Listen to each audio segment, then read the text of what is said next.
des compétitions de moto. Wansela, quand c'est en Giro de Wansela, toujours ici à Colosie. Voilà. Déjà, je suis en train d'acquérir cette mentalité des gagnants.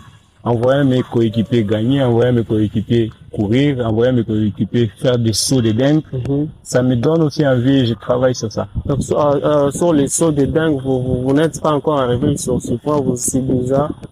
Donc, j'arrive quand même à faire des sauts complets sur d'autres tables. Et il y a aussi des tables où c'est très dangereux de faire des sauts complets. Voilà. Mais on essaye quand même. Et comment vous avez commencé comment d'abord? Qu'est-ce que vous avez avec la motocross? En fait, pour moi, c'est l'affaire des... J'étais, je crois, à l'école primaire. On habitait à la Gécamine et quand on a aménagé ici au Carpet, je voyais des motards. Toujours ici au Carpet. Je me disais, qui sont ces gars? Je me suis intéressé. On m'a dit non, c'est Kevin Spagnols et Alex Boulanger. Bon, moi, déjà, école secondaire, j'ai rêvé que de ça. Je commençais par les vélos, tout ça. Vous savez qui me connaissent, j'ai commencé il y a très longtemps avec les vélos, voilà. Tout ça. Et puis après quelques années, j'ai eu la chance de payer ma première moto chez Alex. Chez Alex Boulanger. Et il m'a accueilli, et plutôt ils m'ont accueilli, Alex et Kevin, ils m'ont mis dans leur groupe et ils m'ont formé. Voilà. Les plaies que je connais aujourd'hui, dans les moins d'une année, c'est grâce beaucoup plus à eux. C'est qu'ils m'ont pris comme leur stagiaire, disons. Et aujourd'hui, je roule avec mes idoles, en fait. De l'autre temps, là, je me disais, on compétit ensemble. On compétit ensemble, oui.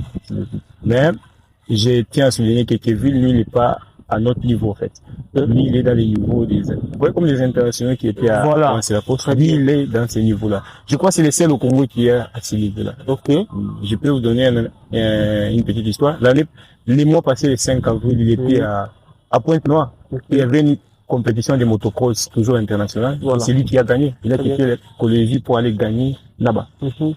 C'est parce qu'il n'a pas eu le temps, tout ça. Il n'a pas participé à la course. Voilà. Mais quand même, il est toujours à Colosie. Oui, lui, c'est un natif de Colosie, mais pour l'instant, il n'est pas à Colosie. Il va rentrer bientôt. Ah, ok.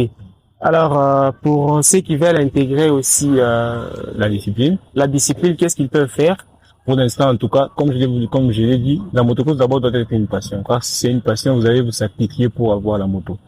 Vu qu'il n'y a pas encore d'académie de motocross où on peut mettre à la disposition des apprenants de moto, vu qu'il n'y a pas pour l'instant, le mieux à faire, c'est de chercher d'abord une moto. Commencez même avec une moto. Ça coûte combien? En fait, ça dépend. Ça dépend des années, ainsi de suite. Je peux vous donner l'exemple de ma moto, la nouvelle moto que j'ai payée récemment. C'est une moto Corsa Honda 450 2000. Mais je vous coupe pas la parole, mais j'aurais appris que le moto que vous tous vous avez eu à compétir avec, ce sont des motos que l'honorable Andy a adoptées. Je dois être aussi très clair et très véridique. Les motos dont les internationaux ont roulé, pour la place des élites, ce sont les motos de l'honorable Andy. Toutes les motos que vous avez vues pour les internationaux. Voilà. Mais pour les nationaux, les autres, là, ça, chacun avait sa moto.